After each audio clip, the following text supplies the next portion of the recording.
and there we have discussed all the important things that happen during digestion. Okay, so what we have learned in digestion, during the digestion process we ingest food or we take food by our mouth, and gradually that food converts into a semi-solid mass, and that will enter into our body by the help of esophagus, then it will enter into stomach, then to small intestine, and then to large intestine. And by this process, due to the action of several enzymes, the complex food that we have taken is broken down into simple food. Okay, and the undigested foods are what ejected out of our body by the help of anus. Okay, so this is the process of digestion. We have taken the food, but food contains what? Already we have discussed. Food contains nutrients, okay, or energy. As food contains energy, that's why when we take food, we remain energized throughout the day. Okay, before starting a day, we have to take food. Okay, without taking food, we cannot do lots of work, because for doing work we need what? We need energy. So food contains energy. So after taking food, what happened to the simple food? The complex food will be broken down into simple food, and it will be assimilated throughout our body, as we have discussed in the assimilation process. Liver helps in assimilation of food throughout our body. Means now all the cells of our body got the nutrient that we have taken. But what will happen to that nutrient so that that nutrient can able to release energy? Okay, that process is known as respiration. So what is respiration? Respiration is a process of broken down or breaking down of food to produce energy. The food that we have taken, that will be assimilated by the liver to all the cells of our body. Now that simple food is stored in all the cells of our body. Then that food which are stored in the cells of our body, now it will break down to release what? To release energy. This process is known as respiration. Okay, so how we can define respiration? We can define respiration as, see, from the digestion I am defining. What happened in digestion? Complex food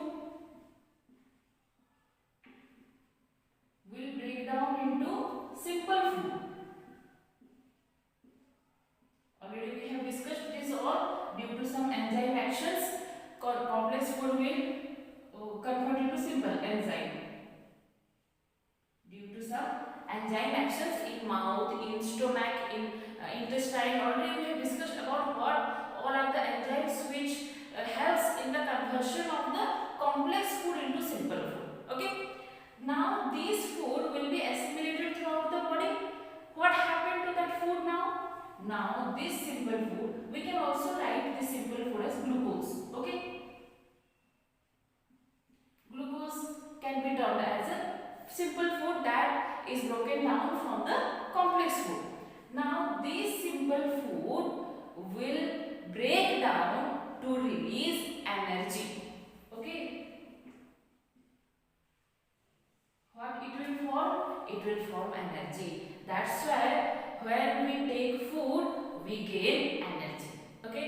Remember, if suppose if you have not taken your breakfast or lunch, then up to evening you will feel little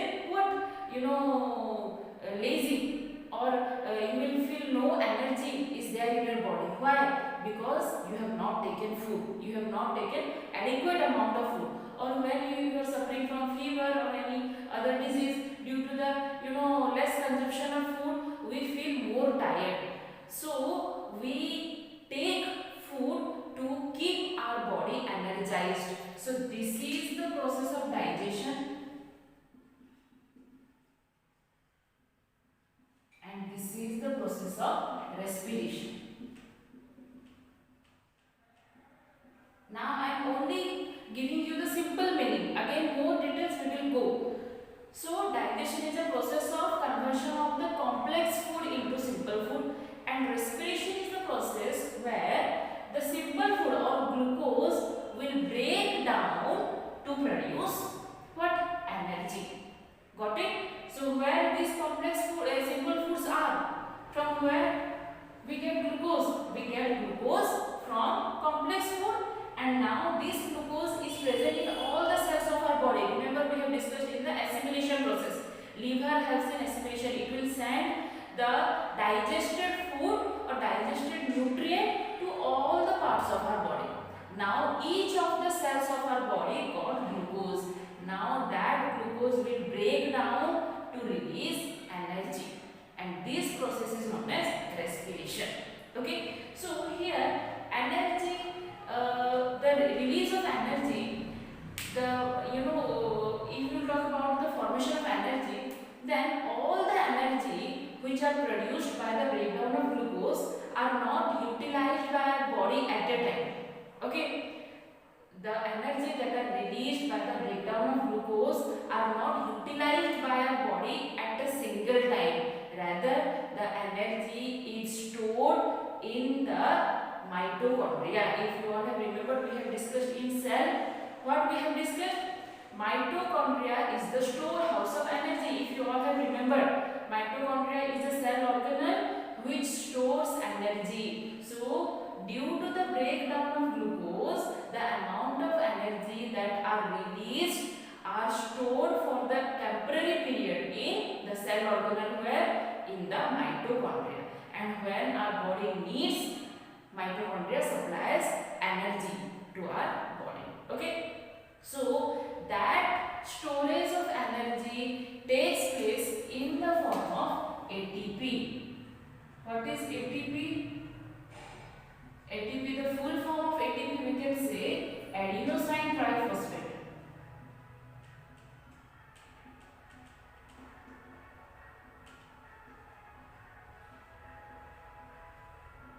Okay, adenosine triphosphate is the full form of ATP, and it is also known as energy currency of a cell. Okay.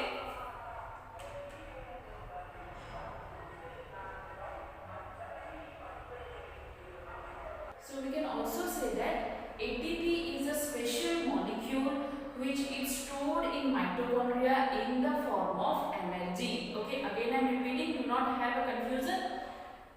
The breaking, when glucose breaks down, it releases energy, and this energy is stored in mitochondria for a temporary period, and whenever our body needs, mitochondria will supply energy to our body.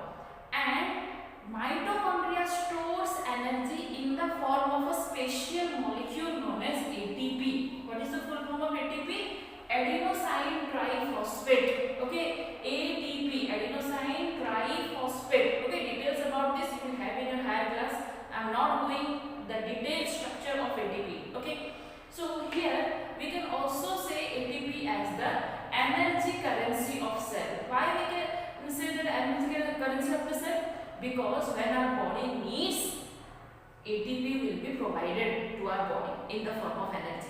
That's why ATP is known as energy currency of a cell.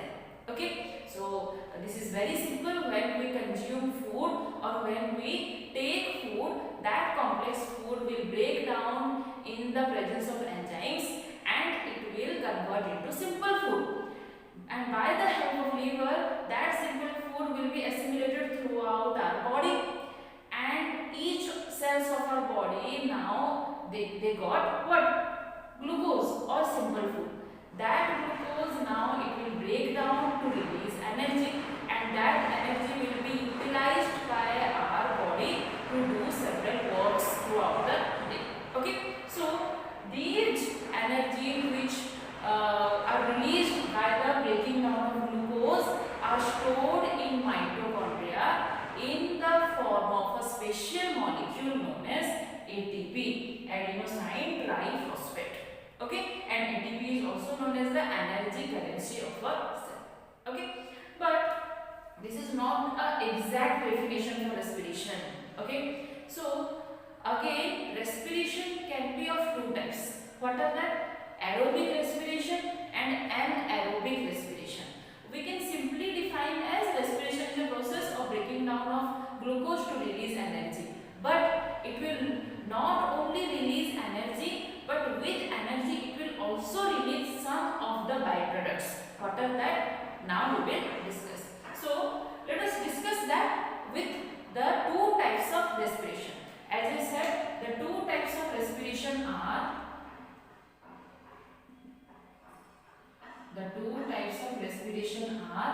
aerobic respiration and anaerobic respiration.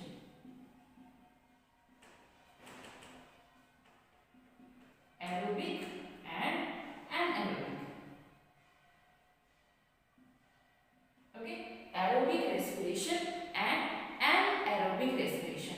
Aerobic respiration means air. Okay, in the presence of air or in the presence of oxygen. When respiration takes place in presence of oxygen, we call it as aerobic respiration. When respiration takes place in absence of oxygen, we call it as anaerobic respiration. Okay, so what is aerobic respiration? So we can write or we can redefine respiration here. So what we can write? Glucose. Here I am writing the equation for the aerobic respiration. Glucose, when it reacts with oxygen, or glucose in presence of oxygen, when glucose will break down, it will release energy. With that, it will release carbon dioxide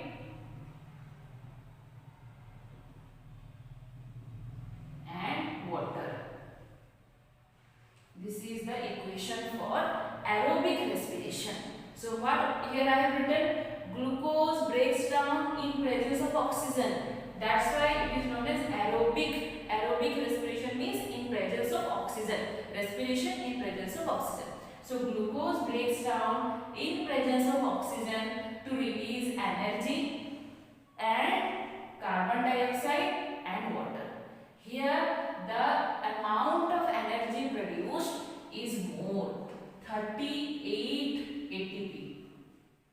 Okay, when a single glucose breaks down, it forms 38 number of ATP. Remember, here this number is not given in your book. There also it is very important. In the next class you will read this. So when a single glucose molecule will break down in the presence of oxygen, it will release 38 number of ATP or 38 energy currency of cell. And along with energy, it will not only release energy, along with energy it will also release carbon dioxide and water. Okay, and carbon dioxide and water are the waste products which are released by the breaking down of glucose during aerobic respiration. What happened to this carbon dioxide? We will exhale carbon dioxide. From where we got oxygen? When we inhale. Okay, when we inhale, we are inhaling oxygen. That oxygen only it will react. It will help glucose to break down to release energy. And not only it will form energy, it will also release carbon dioxide. Which one we are exhaling? Okay, we are exhaling carbon dioxide and water, which are excreted in the form of urine. Okay, so this is about the aerobic respiration in the presence of oxygen. What about anaerobic respiration? Already I said, in the absence of oxygen. When respiration takes place in absence of oxygen, we call it as anaerobic respiration. So what happened in this respiration? Glucose breaks down. Here oxygen is not required. It will break down to release energy and lactic acid. Okay, it will release energy and lactic acid. Okay, but here the amount of energy is very less than the aerobic respiration. Here I can write 2 ATP. You can see here it forms or it will release 38 ATP. Here it will release only 2 ATP. Means we can say that in aerobic respiration, when one glucose molecule will break down, it will release 38 number of ATP. But when anaerobic respiration takes place, one glucose molecule will break down to release 2 ATP. Means how less is the amount of energy released. So remember, the amount of energy released in anaerobic respiration is always less than the aerobic respiration. I am giving you a short example where we are doing continuous exercise. Okay, so when we are doing a hard exercise or hard workout, then what happened? The amount of oxygen, it will little bit decrease in our body, and in our muscle cells, the respiration takes place in the absence of energy. Oxygen. Okay, here I am giving you the example when anaerobic respiration takes place in our body. Sometimes in our body anaerobic respiration also takes place. In general, in our body always aerobic respiration only takes place, but when we are doing a heavy physical work or hard physical activity, then what happened? The amount of or the level of oxygen in our body will decrease, and due to that glucose starts breakdown to release energy. As we are doing heavy workout, we need our cell demand more and more energy, so glucose will break down in the muscle cells in the absence of oxygen. That time glucose will release lactic acid. Okay, so we should not prefer a heavy exercise. Whenever we are doing exercise, we should take little rest in between the exercise. Okay, so this is one of the example, but generally in our body what aerobic respiration only takes place. Again I am giving you an example, one microorganism yeast. Okay, yeast is a microorganism which always undergo anaerobic respiration, and yeast is widely used in alcohol industries because yeast undergo anaerobic respiration. It will break down glucose to release alcohol. Okay, that's why in alcohol industries, in beer industries, wine industries, they use yeast to produce alcohol, because yeast undergo anaerobic respiration to produce alcohol. Okay, detail about that you will have in your higher class. Now I am not going in details. Now only remember, respiration is of two types: aerobic respiration and anaerobic respiration. When respiration takes place in presence of oxygen, or when glucose breaks down in presence of oxygen, then we call it as what? Aerobic respiration. When glucose breaks down in absence of oxygen, we call it as what? Anaerobic respiration. So in aerobic respiration, the amount of energy produced is high than that of in anaerobic respiration. Okay, and in anaerobic respiration, acid is produced, alcohol is produced, but in aerobic respiration, no production of alcohol or acid. Okay, so this is all about the simple introduction to respiration. This is all about respiration. Already I said respiration is the process of breaking down of glucose to release energy, and along with energy it will also release carbon dioxide and water. Okay, in what? Aerobic respiration, but not in anaerobic respiration. In anaerobic respiration it will release acid or alcohol. Okay, so this is all about the introduction to respiration. Again you go through the topic, again you just read out your book. All these topics, these all are mentioned in your book. If you got any more doubt, then again you can ask me. In the next class we will move on to the next very important topic, that is all the organs that are present in our body which helps in respiration. Already we have discussed the organs involved in digestion. In the next class we will discuss about the organs involved in respiration. Okay, that is also a very important topic. Till then just keep on revising, and if any of the doubt you got from this topic, then do not forget to ask me, and till then just keep revising. Take care and goodbye.